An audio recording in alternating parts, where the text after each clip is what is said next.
वो एकदम से विलन की तरह लगने लगी थी। शादी के पहले जब शीला देवी चंदा को देखने उसके घर गई थी और चंदा ने उसके पाँव छुए थे तो अरे रे रे रे, तुम मेरे पाँव मत छुओ बेटी। देखो तुम उस घर में विवाह करके जा रही हो जहाँ बहू को बेटी की तरह रखा जाता है। चंदा बेटी, बस एक ही बात तुमसे कहना चाहूंगी कि अगर शादी के बाद तुम्हें उस घर में जरा सी भी दिक्कत हो तो सबसे पहले मुझे बताना, क्योंकि तुम्हारी जिम्मेदारी मेरे ऊपर सबसे ज्यादा होगी। जरूर बताऊंगी माँ जी। और हाँ, ये लो 2 लाख रुपए हैं, इसे तुम रख लो। शादी ब्याह में बहुत पैसे खर्च होंगे ना, इन पैसों से तुम्हें जो भी लेना हो ले लेना, महंगी साड़ी, गहने, जो भी लेना हो। अगर पैसे कम पड़े तो मैं और भिजवा दूंगी। यशोदा की तरह चंदा को भी अपनी किस्मत पर भरोसा नहीं हो रहा था, लेकिन सच्चाई तो यही थी कि उसकी शादी श्यामपुर के सबसे अमीर घर में हो रही थी। लेकिन चंदा को ये पता नहीं था कि जिस किस्मत पर वो रश कर रही है, उसकी उसी किस्मत ने अपने नुकीले नाखून निकाल रखे हैं, जो आगे चलकर उसकी जिंदगी को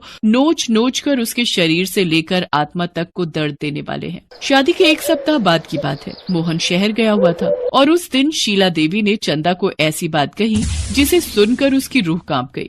ये क्या कह रही हैं आप? मैं कोई बात दोहराती नहीं। मैं ये नहीं कर सकती। अरे कैसी माँ है आप जो अपने बेटे की पत्नी को किसी दूसरे के साथ सोने के लिए बोल रही हैं? चंदा, जो बोल रही हूँ वो करो, क्योंकि उसके अलावा कोई चारा नहीं है तुम्हारे पास। अरे अजीब जिद्दी हैं आप, या दिमाग खराब है आप? मैं कोई बाजारू औरत हूँ जो आप मुझे इस तरह से किसी गैर मर्द के साथ सोने के लिए कह रही हैं? चाहे मेरी जान चली जाए, लेकिन मैं ये नहीं करूंगी। और आने दीजिए आपके बेटे मोहन को, मैं उन्हें पूरी बात बताती हूँ। चंदा की इस बात पर शीला जोर जोर से हंसने लगी और हंसते हुए ही उसने एक जोरदार चाटा चंदा की गाल पर मारा। सुन, मोहन मेरा बेटा नहीं है, मोहन मेरा बेटा नहीं है, वो मेरा प्यादा है, प्यादा। और उस प्यादे के कारण ही तो मैं ये दुनिया सालों से चला रही हूँ। शीला देवी एक बदमाश औरत थी। श्यामपुर में उसका काफी दबदबा था। वो लड़कियों का व्यापार किया करती थी, लेकिन उसके व्यापार का तरीका बहुत ही अलग था। उसका प्यादा मोहन पहले लड़की से शादी करता और फिर उसे यहाँ ले आता, और उसके बाद शुरू होता उस लड़की के शोषण का सिलसिला। अब तक सैकड़ों लड़कियों का जीवन शीला देवी ने नरक की तरह बना दिया था, और जिसने भी इस नरक से निकलने की कोशिश की, राजवंश, सोहन, तुम लोगों के रहते हुए इस लड़की ने भागने की हिम्मत की, इसे भी वही सजा दो जो अब तक हमसे गद्दारी करने वाले को दी गई है। शीला के ऑर्डर पर उस लड़की के शरीर में पत्थर बांधकर उसे कुएं में डाल दिया जाता था। डूबने से उसकी मौत हो जाती है।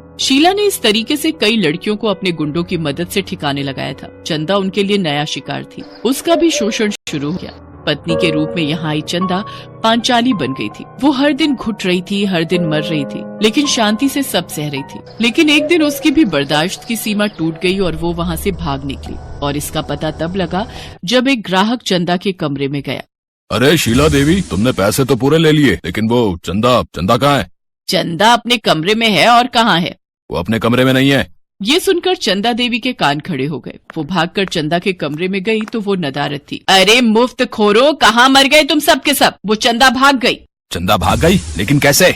उस गुंडे की बात सुनकर चंदा देवी ने एक जोरदार तमाचा उसे मारा और कहा, 1 घंटे के अंदर अगर वो लड़की मेरी आंखों के सामने नहीं आई तो तुझे ऊपर भेज दूंगी। चंदा की तलाश शुरू हो गई, लेकिन चंदा तो वहाँ से बहुत दूर जा चुकी थी। चंदा पूरे 3 साल राक्षसों के पास रही और इन 3 सालों में उसने सबकी नजर से बचाकर अपने कमरे से होकर बाहर निकलने के लिए एक सुरंग बनाया। और उसने इस काम को इतनी सफाई से किया कि किसी को कानो कान खबर नहीं हुई। और जब शीला देवी और उसके गुंडों को उस सुरंग का पता लगा तो अरे बाप रे बाप, वो लड़की तो बहुत ही शातिर निकली। हमें लगता था वो बहुत शरीफ है, लेकिन उसने तो।